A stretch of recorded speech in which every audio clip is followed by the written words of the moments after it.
Olá, eu sou a professora Adriana e vou lecionar produção de texto para o 7º ano Colégio Emaús. Lembrem-se, turma, de seguir todas as orientações, ok? Hoje eu vou fazer a correção das atividades que eu passei na última videoaula, das páginas 91 até a página 99. Eu comentei com vocês que 89, 90 e 91 era um texto que era para ser lido e depois fazer a interpretação, ok? Que também se inicia na 91, na página 91 do livro Produção de Texto. Então vamos à questão número 1. Você já viu no capítulo anterior que uma entrevista geralmente é feita por um jornalista com uma pessoa de destaque em sua área de atuação. Quem é o entrevistador e qual veículo de imprensa ele representa? Então, quem que é o entrevistador? O jornalista Bruno Dorigatti, da revista Saraiva Conteúdo, porque ele pergunta também qual veículo de imprensa ele representa, ok? Em que atividade se destaca o entrevistado Antônio Prata? O entrevistado se destaca como escritor. Desde muito jovem começou a atuar profissionalmente como cronista e se dedica também a produzir conto, romance, roteiro de TV e de cinema. Essa entrevista foi publicada originalmente como um vídeo com o título O Prazer da Crônica. Essa expressão tem duplo sentido. Explique quais são os dois sentidos possíveis para a expressão nesse contexto. O prazer da crônica pode estar associado tanto ao ato de escrever e, portanto, diz respeito ao escritor, quanto ao ato de ler, e assim diz respeito ao leitor. 3. Para este estudo, o vídeo foi editado na forma de perguntas e respostas escritas. Que recurso gráfico foi utilizado para diferenciar as perguntas das respostas do entrevistado? Troque ideia com os colegas e o professor. Que outros recursos poderiam ter sido utilizados em vez desse? Turma, toda vez que eu tiver isso aqui, troque ideia com os colegas, com o professor, faça em dupla. Vocês podem fazer sozinhos, ok? Porque vocês dão conta de fazer. Então, na primeira pergunta, os nomes de entrevistador e entrevistado foram escritos com maiúsculas. E nas demais perguntas, foram empregadas apenas as abreviações desses nomes. Além disso, as perguntas estão todas em negrito. B. As perguntas demonstram ter sido preparadas previamente pelo entrevistador. Justifique sua resposta. Então, sim, pois elas não se repetem e fazem referência a situações que seguem uma ordem cronológica, acompanhando a vida pessoal e profissional do entrevistado, o que dá a entender que o entrevistador já tinha informações sobre o escritor. Considerando-se que o público-alvo dessa entrevista é formado por pessoas interessadas em literatura e, mais especificamente, nas crônicas do entrevistado, para que tipos de assunto o entrevistador direcionou as perguntas que fez? Para assuntos relacionados à formação do entrevistado, para a profissão do escritor, para as obras do entrevistado, ok? Antes de iniciarem as perguntas e respostas da entrevista, há um texto que a introduz. Qual é a finalidade desse texto introdutório? Então, fazer a apresentação do entrevistado, dando, em linhas gerais, informações sobre sua vida pessoal e profissional e sobre o assunto que será abordado. O quadro a seguir contrapõe trechos transcritos do áudio original e trechos da entrevista escrita. Compare-os e responda às questões de 5 a 7. Então, eu tenho aí o texto transcrito e o texto editado, que é um texto que já está pronto para entrar na revista ou na internet, seja qual meio for vinculado. Então, eu tenho vários aí no quadro. Eu vou ler um pedaço só da primeira, ok? Então, meu primeiro contato com a literatura foi antes do livro pronto. Foi com o processo da criação, né?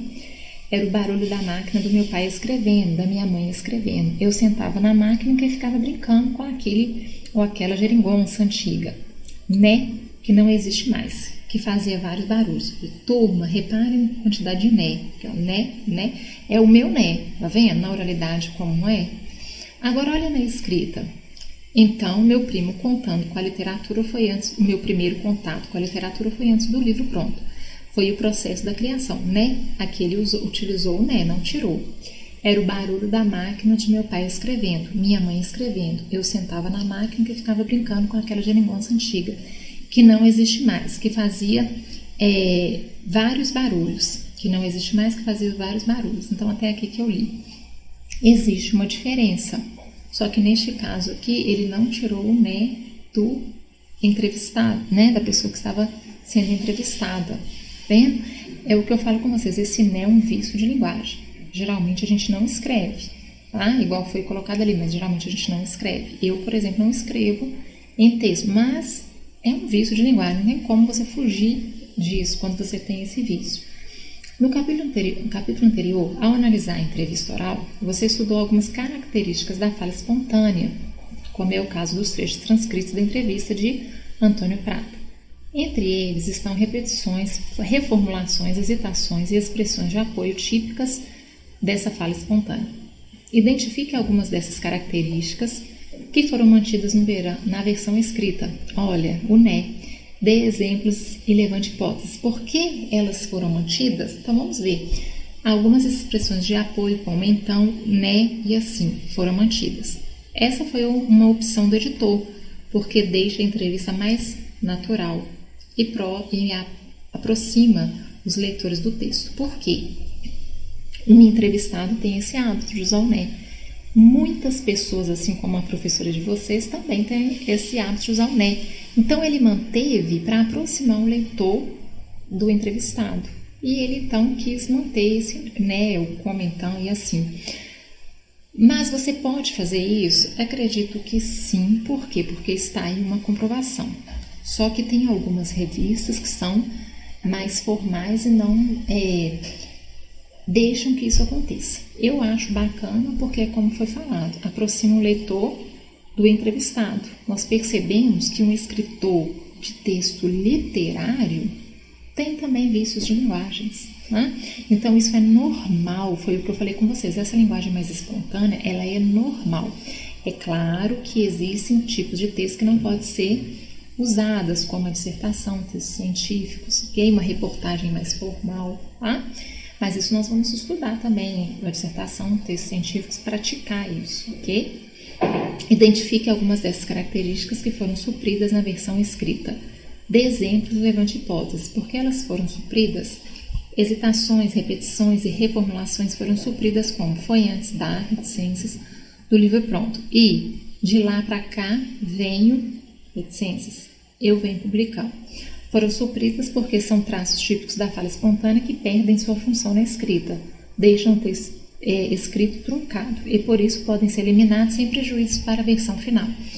Principalmente o que? As reticências, que dá a imagem, como se nós colocássemos aí outras intenções na fala dele. Então, por isso que pode ser retirada, supridas, ok? Diferente dos vícios de linguagens, que podem ser mantidos. Observe a segunda linha da tabela. Que recurso foi empregado pelo entrevistado no trecho transcrito para citar as falas da conversa com Fernando Bonassi? Então, aqui o inferno atrás da pia, as pernas da tia Corália. Esqueci de ler para vocês. A repetição das formas. Ele falou e eu falei antes de cada fala citada. Que recurso foi empregado para esse fim na entrevista editada? Levante hipóteses. Por que optou por fazer essa alteração? As expressões utilizadas na fala foram trocadas por travessões, já que a escrita, por ser visual, permite o leitor identificar que se trata de falas distintas pela presença desse sinal gráfico. Travessão, que ele pode ser usado no lugar da vírgula. Tá? Lembram disso? Observe a linguagem empregada pelo entrevistado nos trechos transcritos. Comente algumas das características da variedade linguística utilizada por ele, justificando seus comentários com exemplos do texto. Trata-se de uma variedade linguística urbana de prestígio, que se assemelha à norma padrão em algumas estruturas, de concordâncias, por exemplo, e faz uso de algumas gírias e reduções, que é o geringonça, cara, se, tava. Caso tenham visto o vídeo, é possível perceber que sotaque se trata de uma variedade paulista. Isso aí nós não chegamos a ver, tá? Então essa parte aqui vocês não precisavam ter colocado, apenas a parte de cima, ok? Trata-se de uma linguagem formal ou informal? Justifique sua resposta com elementos do texto. Uma linguagem formal, pela presença das gírias e reduções mencionadas no item anterior. Gíria e reduções de palavras, trata-se sempre de o quê? Linguagem informal. Releia a seguir a transcrição da primeira pergunta e da primeira resposta à entrevista de Thalita Rebouças, que você estudou no capítulo anterior. Não vou ler, ok? Porque eu acho que vocês já leram. Imagine que você é um jornalista e vai publicar esse trecho da entrevista na versão impressa do jornal em que trabalha. Escreva essa versão tomando como base o estudo da entrevista impressa feito neste capítulo. Então, vocês teriam que reescrever da maneira a qual vocês iriam fazê-la. Se você teve dúvida, vocês podem mandar foto que eu corrijo e coloco um ok para vocês, tá bom? Agora, se vocês conseguiram, lembrem-se uma dica. Evita repetições, se houver, reticências, se houver, porque eu sei que tem, tá? Esses aqui, ó, como se a pessoa estivesse pensando para responder. Tira isso, ok? Porque não há necessidade, igual aqui é o livro eu, precisa escrever isso. Então, você pode tirar isso aqui, ok? Lembre-se que lá foi oral e ele pediu para você fazer transcrita, escrevê-la, tá? Se tiver dúvida, se você ficou com muita dúvida, acha que a sua não está certa, você manda para mim. Se você acha que você fez correta, de uma linguagem mais tirando essas repetições, essas reticências, essas palavras que não têm necessidade de serem colocadas escritas, está correta a sua, ok? No capítulo anterior, você estudou a entrevista oral e concluiu que são as características básicas desse gênero. Uma entrevista impressa geralmente tem origem à transição de uma entrevista feita oralmente. Reúna com os colegas, não precisava, e responda as questões. A entrevista oral precisa necessariamente ser toda transcrita para que a entrevista impressa tenha sentido e cumpra sua função? Não necessariamente, né, turma? Justifique. A entrevista oral pode ter algumas partes cortadas para ser publicada na forma impressa, desde que se mantenha um fio condutor e nenhuma pergunta ou resposta tenha seu sentido prejudicado. Fio condutor é que dê sentido. Se você tira alguma coisa, o que vem antes e o que vem depois tem que se encaixar, ter sentido, tem que ter coerência, coesão. Tá? Na comparação entre os textos transcritos e os textos editados da revista de Antônio Pérez, feita na questão 5 e 8, indique se houve mudança e, em caso afirmativo, qual foi a mudança feita em relação a formalidade ou informalidade na linguagem empregada pelo entrevistado. Em ambas as versões, a linguagem do entrevistado é informal. Há traços típicos da oralidade, como hesitações, expressões de apoio, reformulações e repetições.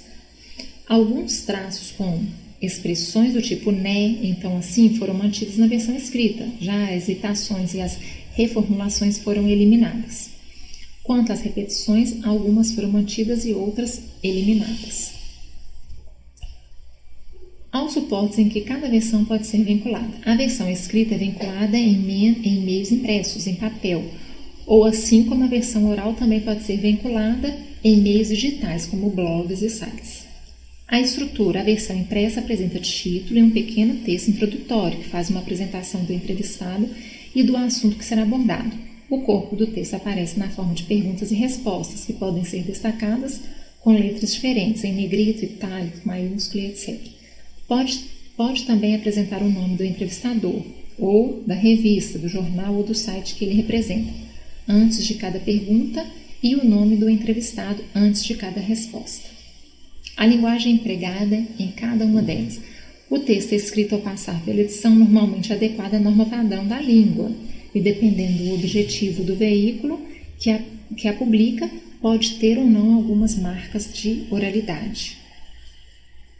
Página 98. Os 6 títulos lidos se referem a 3 acontecimentos.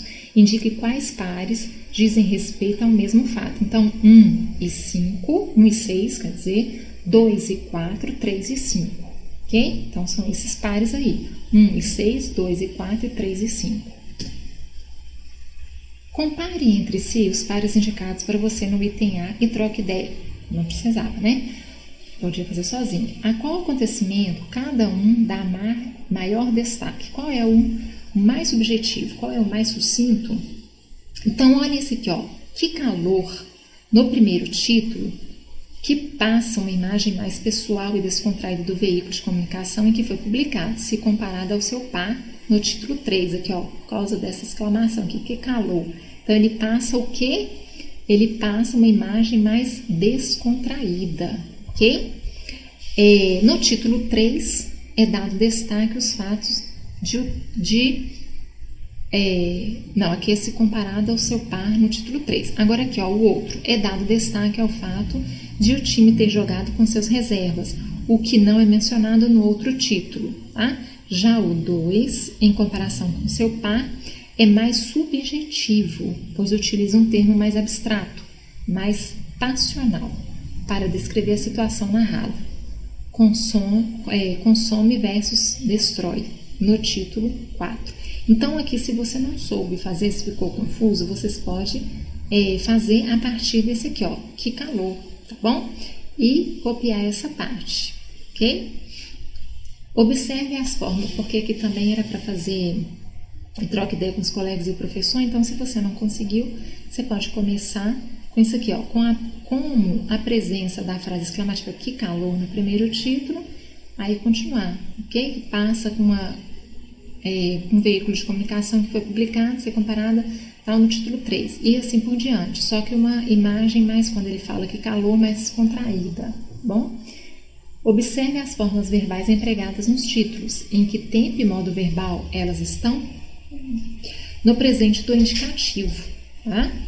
Discuta com os colegas, aí não precisava, podia fazer sozinho. Entre essas manchetes, quais narram fatos ocorridos anteriormente à publicação delas e quais narram fatos que ainda ocorriam quando foram publicadas? As manchetes do futebol certamente narram um fato ocorrido no passado, pois já se sabe o resultado final do jogo. Quanto às demais, podem ter sido escritas tanto depois do acontecido quanto no momento em que o fato ocorria.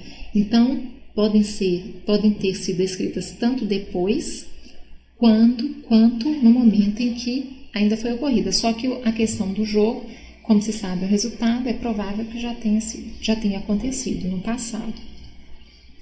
A maioria dos títulos das matérias jornalísticas apresenta verbos usados quase sempre nesse tempo e nesse modo verbal. Levante hipóteses. Por que é adotado esse recurso?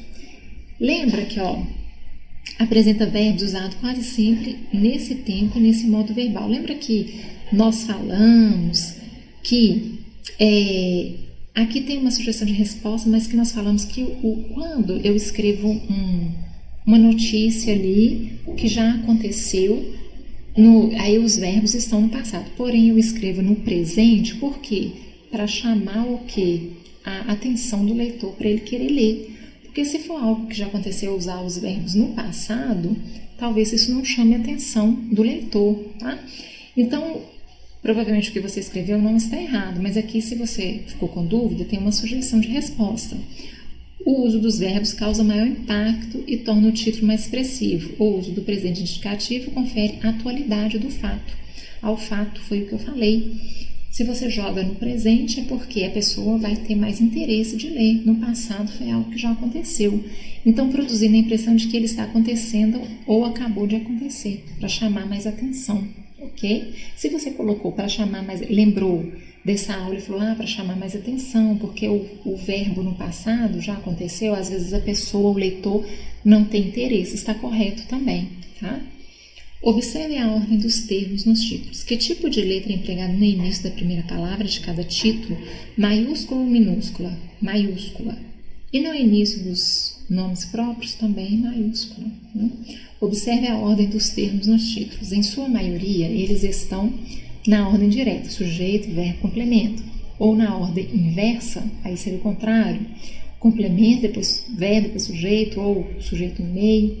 Então, estão o quê? Na ordem direta, que é a correta, né? Digamos assim, que mais tem que acontecer. A opção por essa ordem confere aos textos menos ou mais objetividade. Mais objetividade. Há no final dos títulos algum sinal de pontuação? Não, não existe pontuação no final dos títulos, ok? Bom, eu termino por aqui. Se vocês perderam alguma coisa, voltem para vocês fazerem, caso vocês não tenham conseguido, tá bom?